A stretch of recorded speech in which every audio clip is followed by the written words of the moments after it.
ओम शांति। बाबा के महावाक्य सुनते हैं। बाबा कहते हैं, मीठे बच्चे, तुम आए हो बाप से हेल्थ वेल्थ हैप्पीनेस का वर्षा लेने।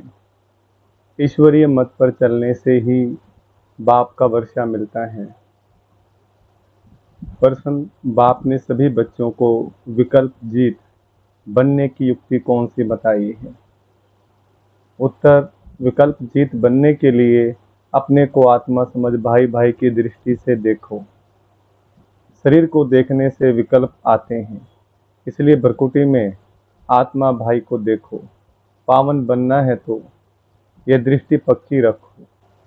निरंतर पतित पावन बाप को याद करो।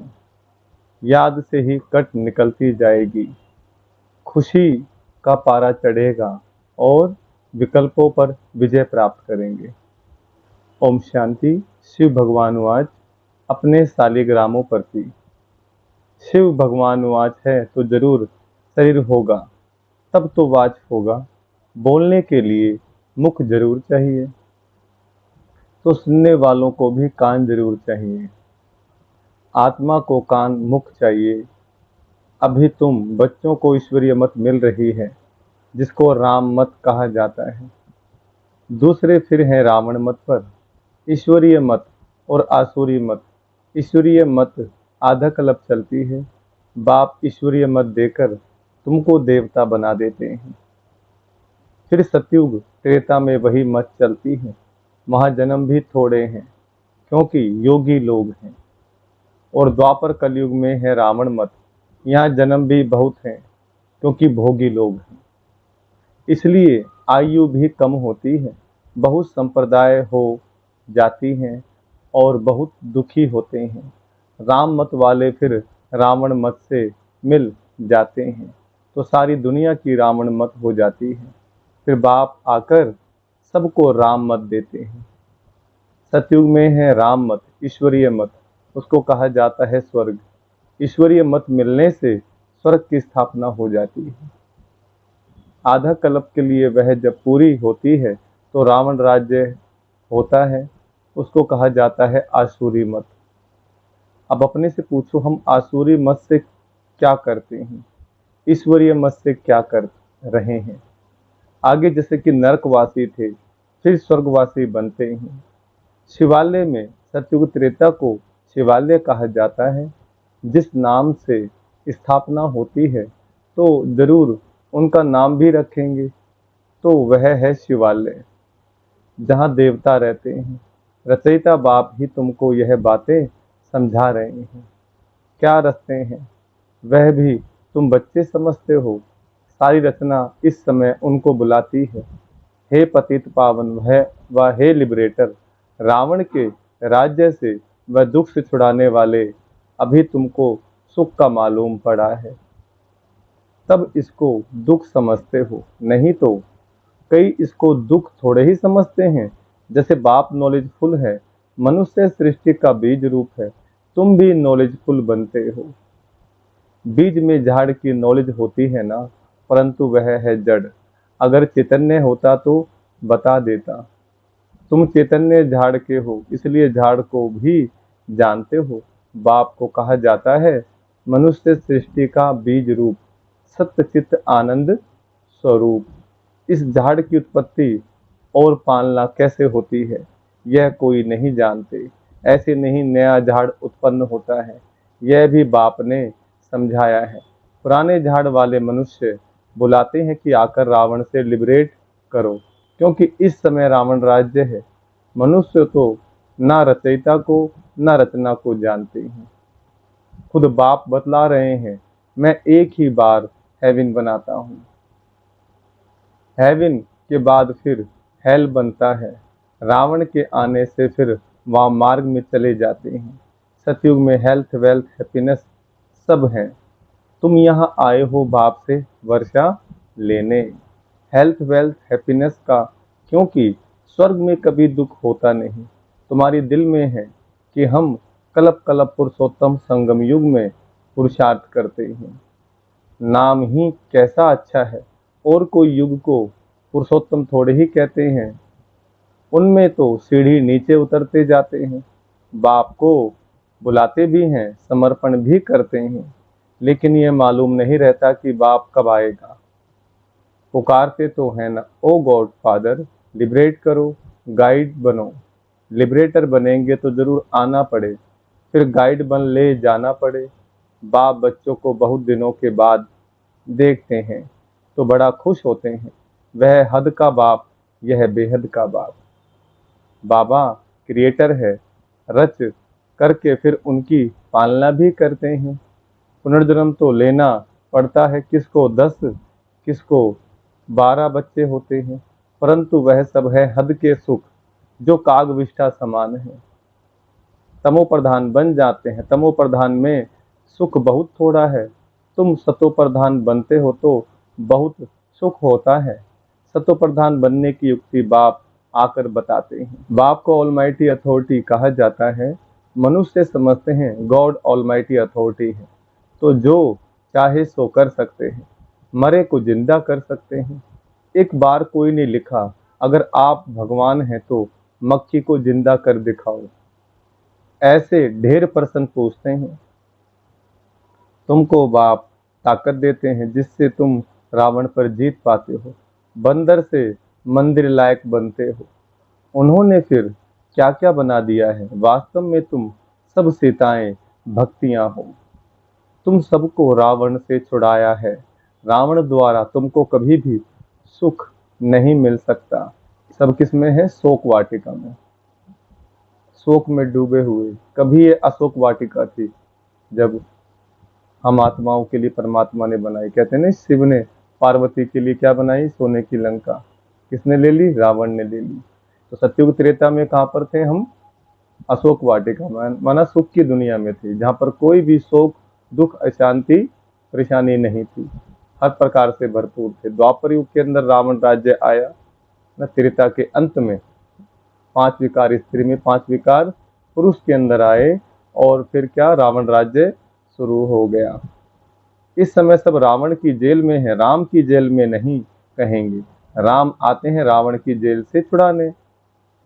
रावण 10 सिर वाला बनाते हैं, उनको 20 भुजाएं दिखाई हैं। बाप ने समझाया है कि 5 विकार पुरुष में 5 विकार स्त्री में है। उनको कहते हैं रावण राज्य व 5 विकार रूपी माया का राज्य। ऐसे नहीं कहेंगे, इनके पास बहुत माया है, माया का नशा चढ़ा हुआ है। नहीं, धन को माया नहीं कहेंगे, धन को संपत्ति कहा जाता है।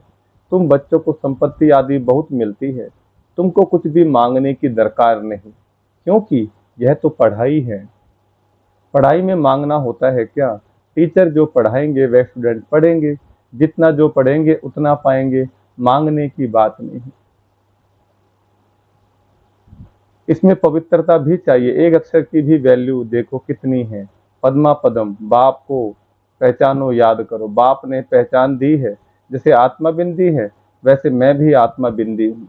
वह तो एवर पवित्र है, शांति ज्ञान पवित्रता का सागर है। एक की ही महिमा है, सबका पोजीशन अपना अपना होता है। नाटक भी बनाया है, कण कण में भगवान। जिन्होंने नाटक देखा होगा वह जानते होंगे।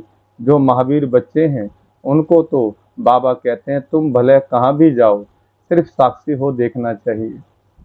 अभी तुम बच्चे राम राज्य स्थापन कर रावण राज्य को खलास कर देते हो। यह बेहद की बात, वह कहानियां हद की बना दी हैं।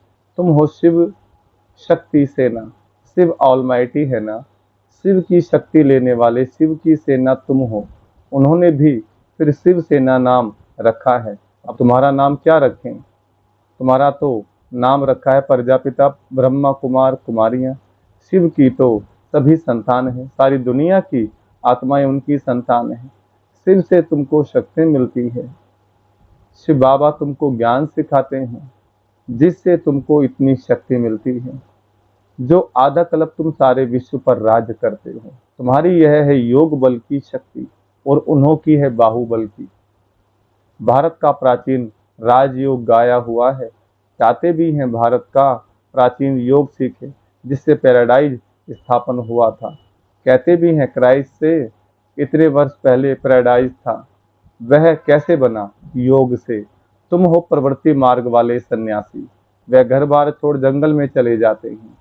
ड्रामा अनुसार हर एक को पार्ट मिला हुआ है। इतनी छोटी सी बिंदी में कितना पार्ट है। आत्मा कैसी है? बिंदु के समान। उसमें बहुत 84 जन्मों का पार्ट भरा हुआ है।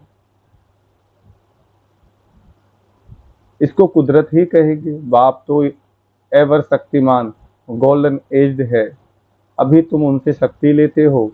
यह भी ड्रामा बना हुआ है। ऐसे नहीं कि हजार सूर्यों से तेजोमय है। वह तो जो जिसका भाव बैठता है तो उस भावना से देखते हैं। आंखें लाल लाल हो जाती हैं। बस करो, हम नहीं सहन कर सकते। बाप कहते हैं वह सब भक्ति मार्ग के संस्कार हैं। यह तो नॉलेज है, इसमें पढ़ना है। बाप टीचर भी है, पढ़ा रहे हैं। हमको कहते हैं तुमको तमो प्रधान से सत्व प्रधान बनना है। बाबा ने समझाया, hear no evil, see no evil, talk no evil. मनुष्य को पता नहीं है कि यह किसने कहा है। पहले बंदर का चित्र बनाते थे, अभी मनुष्यों का बनाते रहते हैं। बाबा ने भी नलिनी बच्ची का बनाया था। मनुष्यों को भक्ति का नशा कितना है।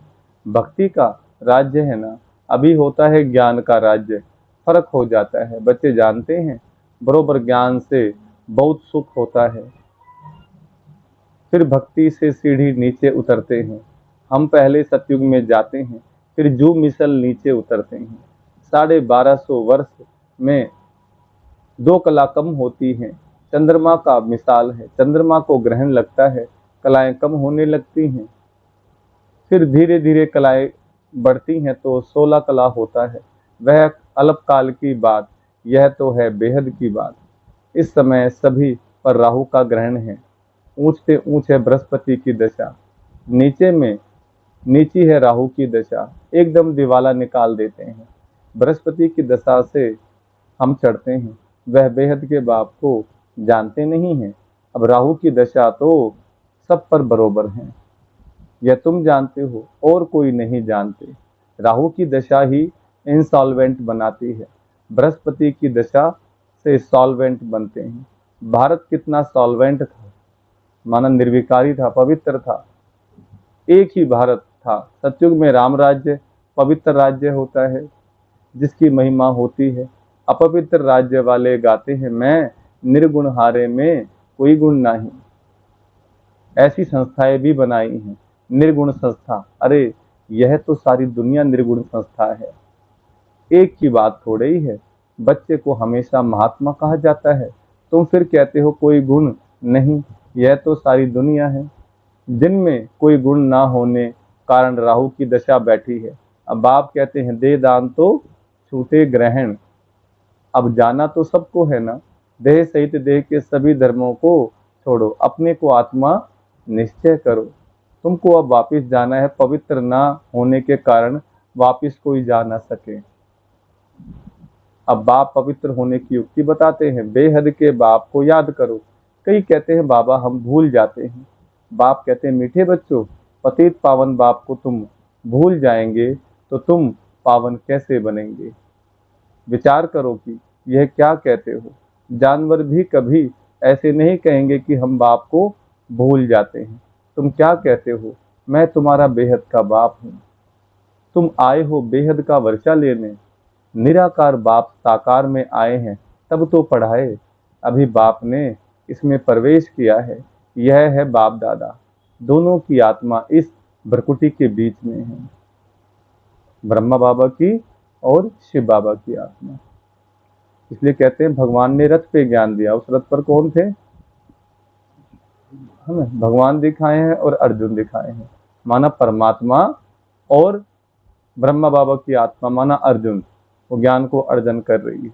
इसी प्रकार हम बच्चे भी क्या हैं, इस शरीर द्वारा ज्ञान ले रहे हैं, इस रथ द्वारा। बाबा की श्रीमत हमारे साथ है और आत्मा कौन है? अर्जुन है, जो ज्ञान को अर्जन कर रही है।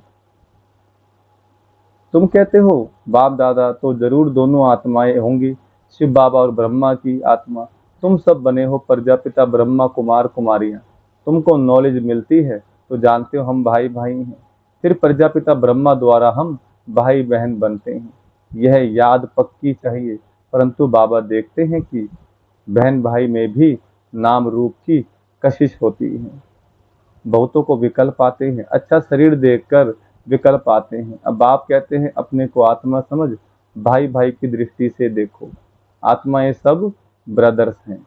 ब्रदर्स हैं तो बाप जरूर चाहिए। सबका एक बाप है, सभी बाप को याद करते हैं। अभी बाप कहते हैं सत्व प्रधान बनना है तो मामे कम याद करो। जितना याद करेंगे तो कट निकलती जाएगी, खुशी का पारा चढ़ेगा और कशिश होती रहेगी। नंबरवार पुरुषार्थ अनुसार। अच्छा, मीठे मीठे सिकलदे बच्चों प्रति माता पिता बाप दादा का याद प्यार और गुड मॉर्निंग। रूहानी बाप की रूहानी बच्चों को नमस्ते। हम रूहानी बच्चों की रूहानी बाप दादा को नमस्ते। धारणा के लिए मुख्य सार। पहला पॉइंट, पढ़ाई पर पूरा ध्यान देकर स्वयं को संपत्तिवान बनाना है, कुछ भी मांगना नहीं है। एक बाप की याद और पवित्रता की धारणा से पद्मा पदमपति बनना है। दूसरा, राहु के ग्रहण से मुक्त होने के लिए विकारों का दान देना है। Hear no evil, see no evil. जिन बातों से सीढ़ी नीचे उतरे, निर्गुण बने, उन्हें बुद्धि से भूल जाना है। वरदान, पहले आपके मंत्र द्वारा सर्व का स्वमान प्राप्त करने वाले निर्माण सो महान भव। वरदान का विस्तार यही महामंत्र सदा याद रहे कि निर्माण ही सर्व महान है। पहले आप करना ही सर्व से स्वमान प्राप्त करने का आधार है। महान बनने का यह मंत्र वरदान रूप में सदा साथ रखना। वरदानों से ही पलते उड़ते मंजिल पर पहुंचना। मेहनत तब करते हो जब वरदानों को कार्य में नहीं लगाते। अगर वरदानों से पलते रहो, वरदानों को कार्य में लगाते रहो, तो मेहनत समाप्त हो जाएगी। सदा सफलता और संतुष्टता का अनुभव करते रहेंगे।